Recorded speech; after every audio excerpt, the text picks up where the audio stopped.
سارے صحابہ مل کے آئے، کہنے لگے عمر فاروق سے کہنا ہے نبی پاک کے زمانے میں تو ظاہراً غربت تھی، ابو بکر کے دور میں بھی غربت تھی، اب تو بڑا مال ہے،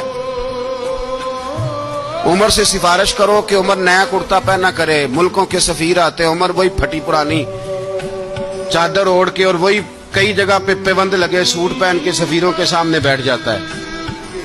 عمر کو مشورہ دو، طے ہو گئی بات۔ سب نے جب مشورہ دے لیا تو سارے کہنے لگے یہ بتاؤ شیر کی مونچھ کو ہاتھ کون لگائے گا؟ کہنا کس نے ہے؟ بندہ بھی تو ڈھونڈو نا۔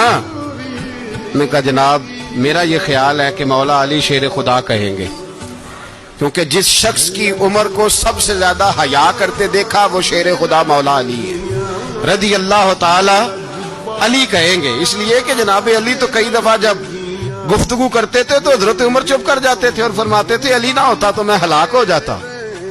تو کہا علی سے کہو۔ جناب علی شیر خدا کو بلایا، کس کام کے لیے؟ جی اللہ اکبر۔ یہ ذرا آپ نے اس دور پہ اس بات کو ذرا لاکا جناب ان سے کہیں کہ زیادہ نہیں، ایک کرتا نیا پہن لے، سفیر آتے ہیں وزیر آتے ہیں تو ایک کرتا نیا پہن لے۔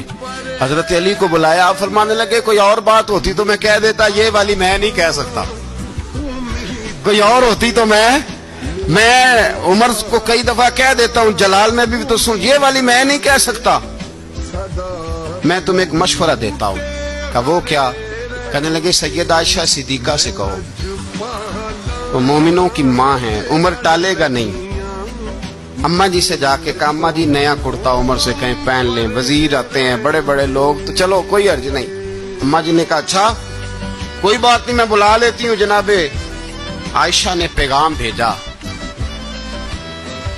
جب خادم نے کہا نا مصطفیٰ کے گھر سے پیغام آیا ہے تو 20 لوگ بیٹھے تھے، عمر کانپتے ہوئے اٹھے، کانپتے دوڑے۔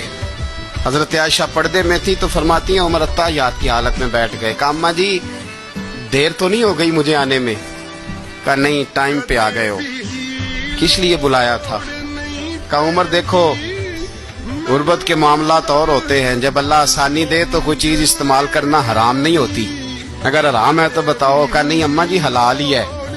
تو فرمایا پھر اتنے سفیر آتے ہیں مشیر آتے ہیں، اب تو مال غنیمت بڑا آتا ہے، ڈھیر لگ جاتے ہیں مسجد میں، تو چل ایک نیا کرتا تم بھی پہن لیا کرو، اور آپ نیا کرتا پہنو گے تو دھاک بیٹھے گی غیروں پر۔ تو صحابہ کا مشورہ ہے کہ آپ نیا لباس پہنے۔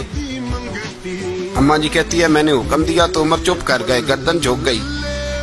تھوڑی دیر کے بعد سیدنا عمر فاروق نے سر اٹھایا تو داڑھی پہ آنسو گر رہے تھے، رو پڑے، کہنے لگے پاک محبوب کی پاک بیوی جیسے حکم کرتی ہو میں حاضر ہوں، پر مجھے وہ والا لباس پہنانا جو میرے مصطفیٰ نے پسند فرمایا ہے، اگر یہ رنگ رسول پاک کا ہے تو میں حاضر ہوں، اور اگر نبی پاک کا نہیں تو پھر جیسے آپ حکم کریں۔ جناب عائشہ کہتے ہیں عمر روئے تو میں زیادہ روئی، میرا پلو بھیگ گیا آنسوؤں سے۔ میں نے کہا عمر آپ جائیے۔ عمر یوں نکلے تو جو صحابہ کھڑے تھے وہ کونے میں تھے، سارے آ گئے۔ کہا اماں جی کیا بناؤ؟ فرمایا بھائی تم سب جو باتیں کہتے ہو وہ اپنی جگہ ٹھیک ہیں، پر عمر جو بات کرتا ہے وہ سب سے زیادہ ٹھیک ہے۔